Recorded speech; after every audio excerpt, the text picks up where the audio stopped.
Bendiciones, hermanos, le damos gracias al Señor por la oportunidad que nos concede en esta semana el podernos reunir y ahora para discutir la lección 25. Y en esta lección 25 vamos a estar hablando del tema regalos para el niño que nació en Belén. Y es un tema de interés porque en este mes de diciembre nosotros celebramos el nacimiento de el Señor Jesús.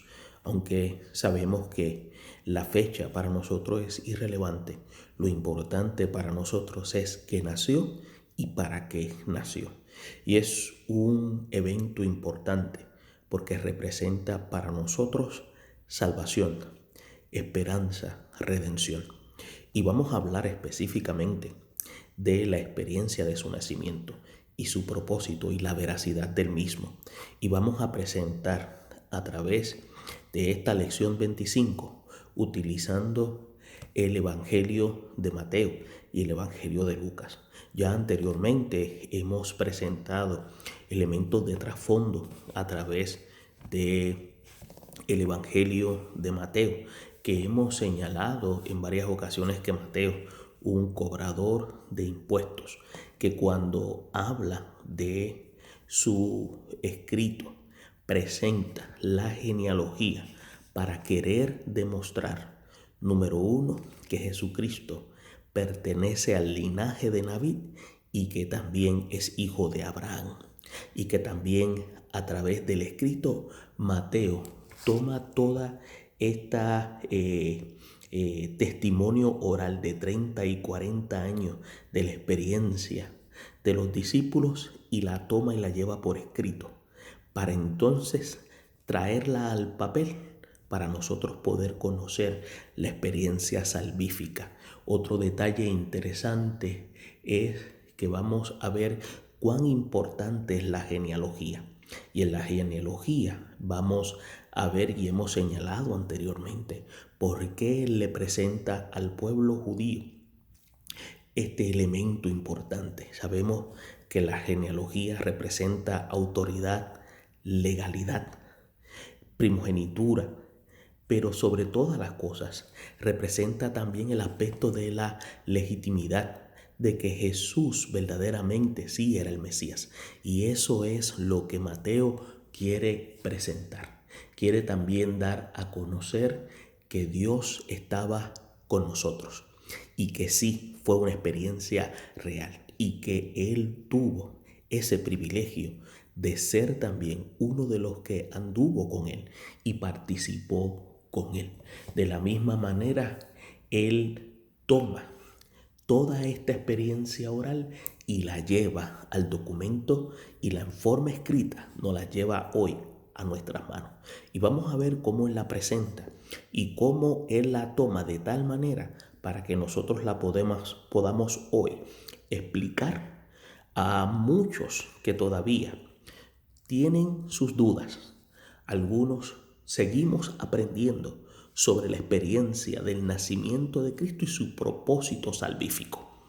Pero también tenemos que presentar al evangelista Mateo, el médico, el que también escribe el libro de los Hechos, el mismo documento que luego es dividido también al contenido del libro de los Hechos, colaborador del apóstol Pablo, que también presenta, escuche bien, a Jesús como el Mesías.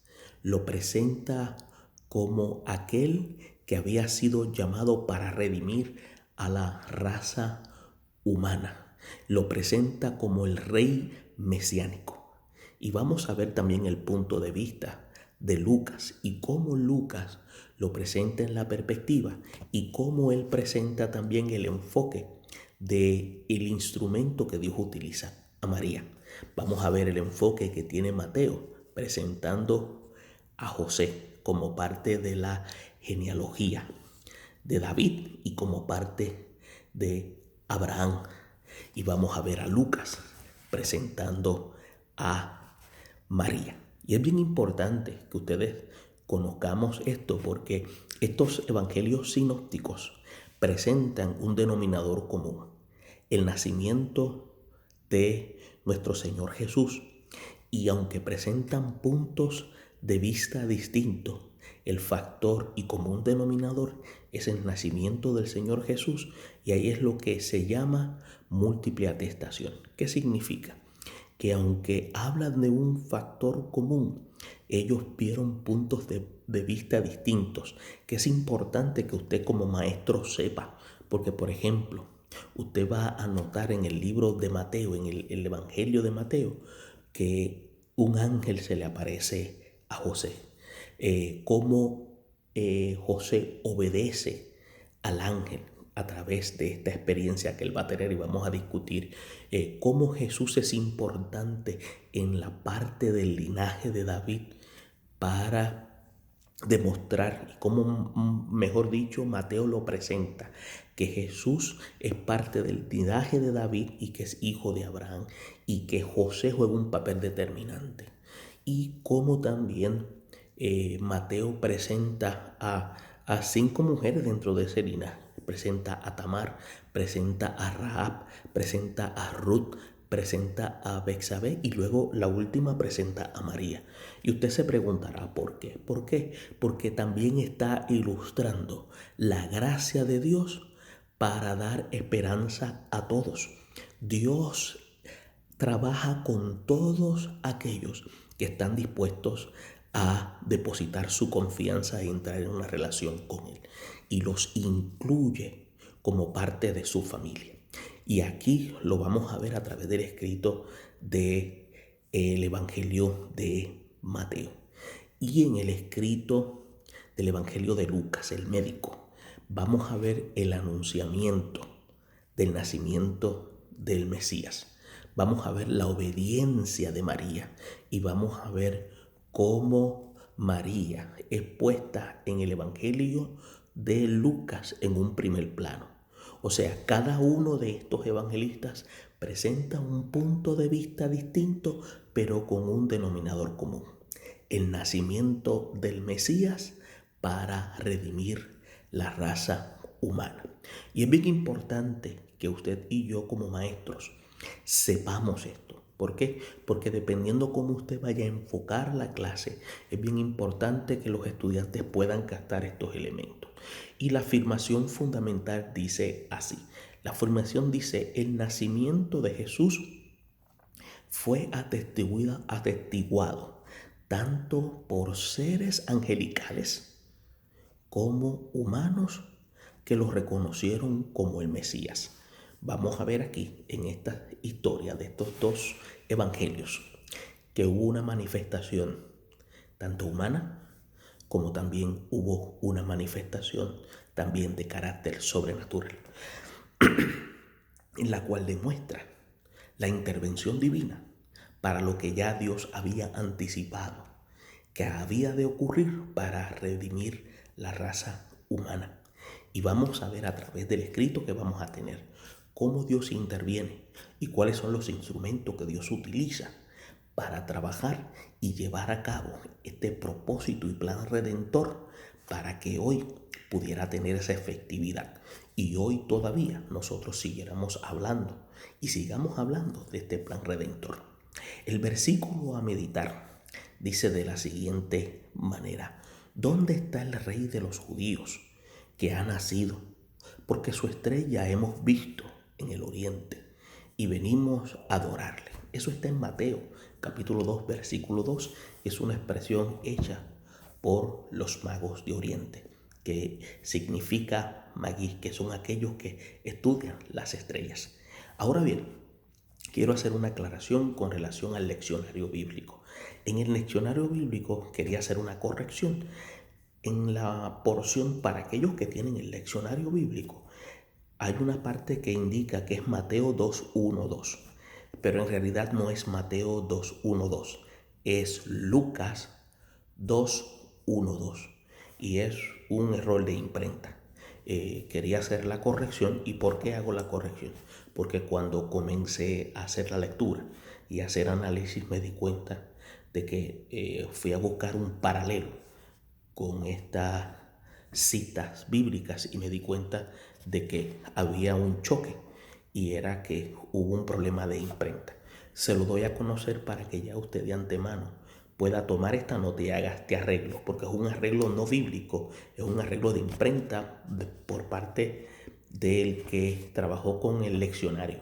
Es un error humano muy natural, pero nos podemos dar cuenta y lo podemos corregir.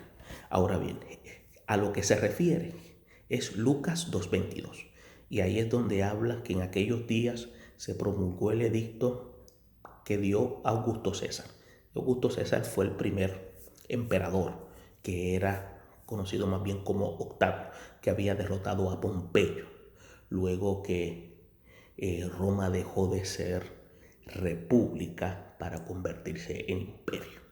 Y se lo señalo para que ustedes ya lo tengan ya de antemano. Vamos a tocar los puntos de análisis y la intención es para que ustedes ya se empiecen a preparar para esta lección. Muchos dicen, ya sabemos del nacimiento de Jesús. Cada vez que usted lee un pasaje de la Escritura, siempre va a aprender algo nuevo y siempre tiene algo que compartir. Escuche bien. Siempre se ha preguntado cuándo fue la fecha de Jesús. Eso es prácticamente un elemento de misterio. Lo importante para la iglesia es que nació y para qué nació. Es irrelevante si nació 25 o no. Para nosotros es que nació. Y nació con un fin de redención, para redimir a la raza humana. Nosotros sabemos que en términos históricos, en términos de lo que es de análisis científico, sabemos que fue otra fecha. Pero tomamos esta oportunidad porque hay muchas personas que toman este tiempo para reunirse y para reflexionar.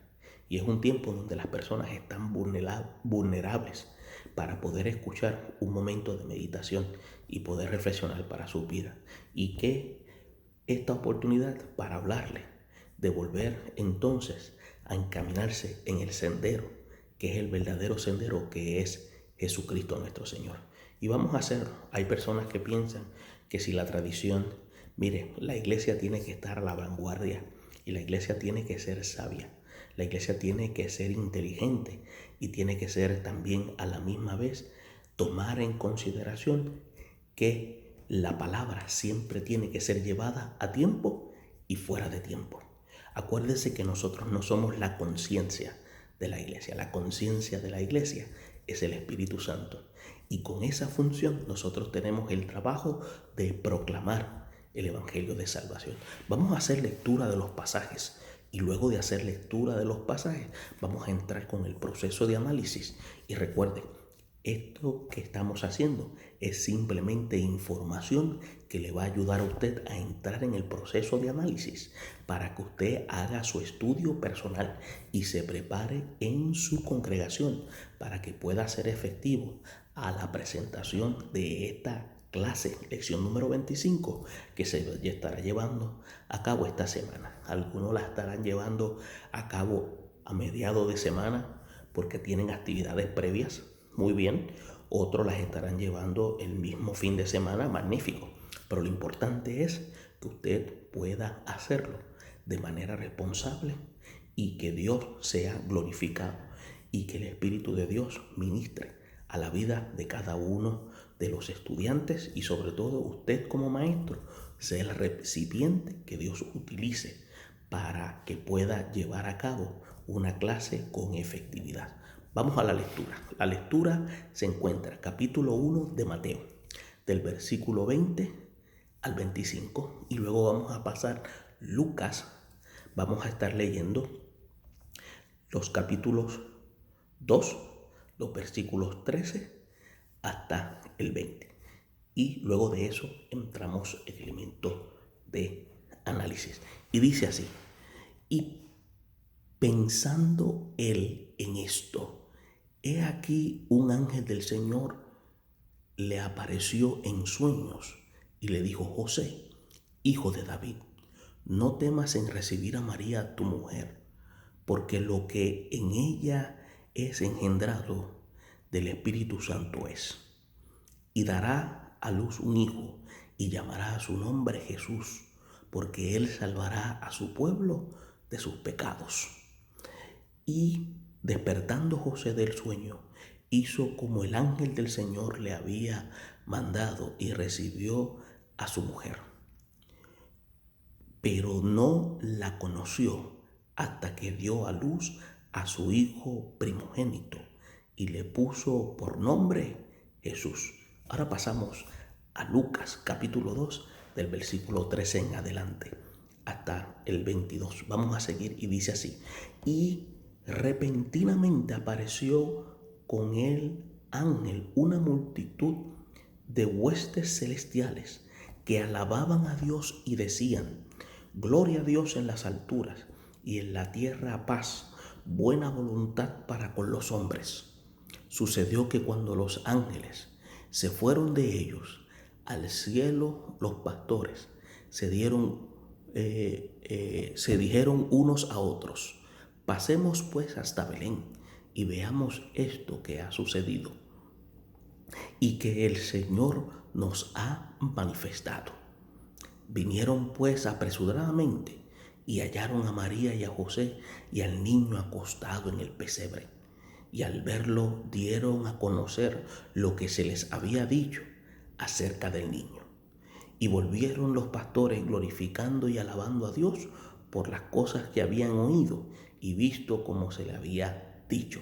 Y dice Lucas 2:22: aconteció en aquellos días que promulgó un edicto de parte de Augusto César que todo el mundo fuese empadronado. Y el versículo 2 dice: este primer censo se hizo siendo Cirenio gobernador de Siria. Es bien importante que nosotros sepamos algo aquí. Obviamente yo les recomiendo a ustedes que para poder tener una comprensión clara de lo que está sucediendo, les recomiendo lea completamente el capítulo 1 de Mateo. Obviamente el primer capítulo en Mateo va a encontrar toda la genealogía. Acuérdese, la intención por la cual Mateo escribe esta genealogía es exclusivamente para la comunidad judía, para darle a conocer a la comunidad judía la veracidad y el aspecto de acción genuina de que el Mesías era del linaje de David y era también hijo de Abraham. Por eso es que se utiliza la genealogía. Y también acuérdense que para el contexto cultural judío, la genealogía representa autoridad, legalidad. Y es bien importante porque en ese aspecto les deja claro que el que estaba allí era el mismo Dios. Por eso es que se utiliza el término Emmanuel. Por lo tanto, ¿qué sucede? Cuando usted lee antes del versículo 20, se da cuenta que María estaba embarazada, pero ellos estaban en desposorio, obviamente según la cultura. Ellos estaban juntos, pero no habían tenido ningún tipo de contacto de carácter sexual. Era parte del proceso, parte de la cultura, como ya conocemos, y en este proceso, acuérdese bien, hay un detalle que declara la Escritura y dicen que José era un hombre justo. Y esta palabra es clave aquí. Es clave porque cuando dice que es un hombre justo, aquí la palabra justo se define como un hombre íntegro. Íntegro es lo que se define: conocía la ley, vivía conforme a la ley divina, porque la aplicaba en conducta y en su corazón. Es lo que nosotros definimos hoy: procuraba vivir una vida agradable a Dios. Por eso es que usted va a notar que él decide dejarla secretamente. Él tenía dos opciones: la opción de que la podían apedrear o la opción de que podía abandonarla y no había ningún tipo de situación. Pero fíjese lo siguiente: Acuérdese que aquí hay un elemento divino. Y como hay un elemento divino que va a jugar un papel determinante, vamos a ver aquí cómo es que Dios trabaja. Y aquí vamos a ver lo que se llama la intervención directa. Y vamos a ver ciertos términos que Dios utiliza. Miren, dice, y pensando él en esto, ¿qué estaba pensando? Amaba a María. Quería decir que había un amor incondicional, había un respeto, había una entrega. Por lo tanto, él no quería hacerle daño. Él decide ya en su corazón partir para que no le hicieran daño. Entonces, miren lo siguiente, dice, le apareció en sueño. Cuando yo digo intervención directa, esta es la forma en que Dios va a trabajar con José para dejarle saber su propósito. Y le dijo, José, hijo de David. Y cuando le dice José, hijo de David, le está queriendo decir, obviamente para nuestro entendimiento, que él es del linaje, que él es parte también de la familia de Abraham. Le dice, no temas en recibir a María tu mujer, porque lo que ella ha engendrado del Espíritu Santo es. Cuando él recibe esta manifestación a través del sueño, tenemos que entender que ya Dios comenzó a producir un sentido de paz en la vida de este hombre justo. Definamos también como íntegro. ¿Por qué? Encontramos en el versículo 21 y dice, y dará a luz un hijo y llamará a su nombre Jesús. No tan solamente le está explicando, sino le está señalando todo lo que va a ocurrir más adelante, porque él salvará a su pueblo de sus pecados.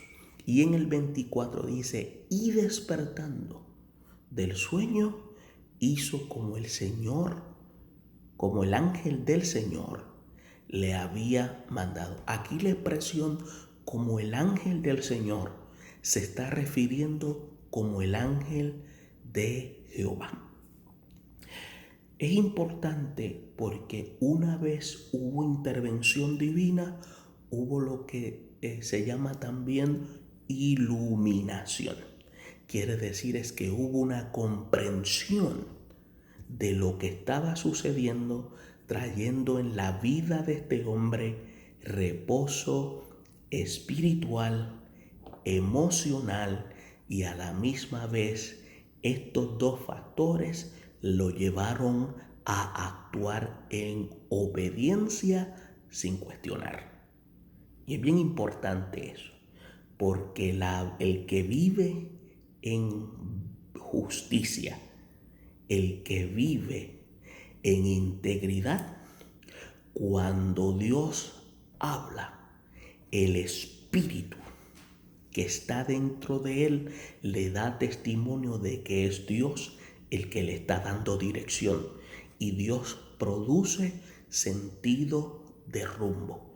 Y aquí estamos viendo ese sentido de rumbo porque dice, y despertando, hizo como el ángel del Señor le había mandado y recibió. Quiere decir, cuando dice que recibió, significa que eliminó todo pensamiento que había en su mente de abandonarla secretamente, sino que entonces significa recibir, quiere decirla apoyarla, porque posiblemente dejarla era entonces ponerla en ella en un estado de estigmatización, porque en algún momento le iban a preguntar dónde estaba el padre de ese niño.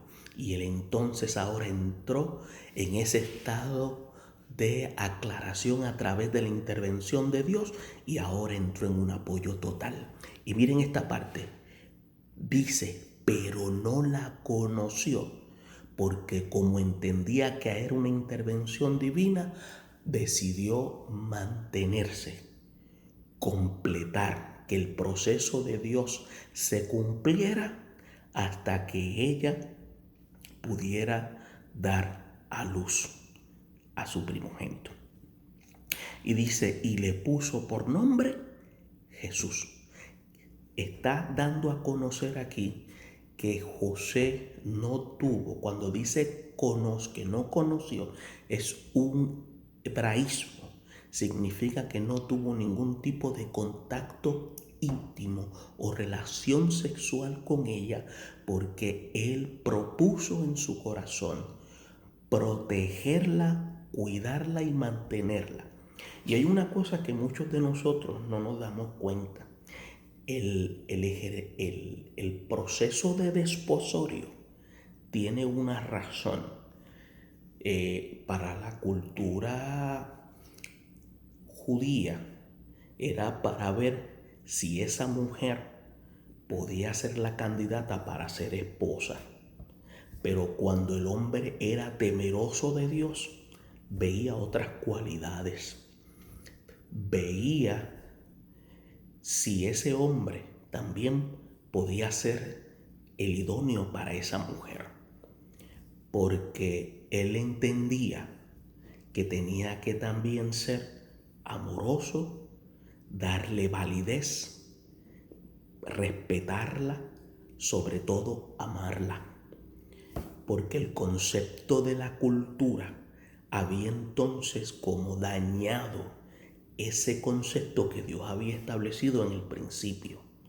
Pero cuando la Biblia enfatiza aquí que era hombre justo, usted tiene que entonces ver entre líneas que él tenía una connotación clara de lo que eso representaba. Y cuando dice aquí que decidió, que dice que no la conoció, estamos viendo aquí que él era un hombre de alto nivel de consideración, de alto nivel de valorización hacia la mujer, que muchos de nosotros no nos damos cuenta de eso. Y estamos dándonos cuenta aquí de algo. En el proceso de desposorio está dándonos a demostrar que a través de eso está enseñando que cuando el hombre aplica ser íntegro, también aprende a ser monógamo. Aprende a ser hombre para una sola mujer. Y aunque muchos no hablan de esto, esa es la intención. Aprende a ser hombre para una sola mujer. Y miren, esto es lo que estamos viendo aquí. Hay una intervención divina, y cuando hay intervención divina, Dios pone todo en orden, y cuando Dios pone todo en orden, hay paz interior y hay sentido de rumbo. Y eso fue lo que sucedió. Y cuando hay sentido de rumbo, hay paz interior. Y miren, vamos a Lucas. Vamos a ver cómo Lucas presenta ahora. Usted ha notado que en Mateo el enfoque principal fue José, la obediencia de José. Vamos a ver en Lucas cómo Lucas presenta esta situación. Y dice, repentinamente apareció con el ángel una multitud de las huestes celestiales que alababan a Dios y decían, gloria a Dios en las alturas y en la tierra paz y buena voluntad para con los hombres. Y sucedió que cuando los ángeles se fueron de ellos al cielo, los pastores se dijeron unos a otros, pasemos pues hasta Belén y veamos esto que ha sucedido y que el Señor nos ha manifestado. Es importante, recomiendo, lean el capítulo 1 y capítulo 2 de Lucas para que ustedes vean el proceso de anunciamiento que presenta Lucas cuando habla del llamado de Juan Bautista y también de la manifestación del anunciamiento de Jesús. Y cuando viene el proceso también del nacimiento. Aquí es bien interesante. Estamos viendo que en este evento estamos viendo también una intervención directa y es angelical, huestes celestiales. En los dos eventos hay intervención y estamos viendo, fíjese, se supone que los que identificaran la llegada del Mesías fueran los conocedores de la ley, porque ellos son los que conocen la Torá, los que conocen la palabra, los que conocen los tiempos, la profecía. La pregunta es, ¿qué pasó?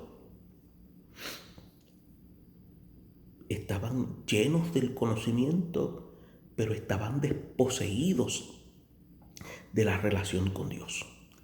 Sin embargo, los que recibieron la revelación eran hombres cuyo oficio era el oficio más degradante, el oficio pastoral, la posición más humilde en términos de carácter laboral, pero tenían un corazón receptivo.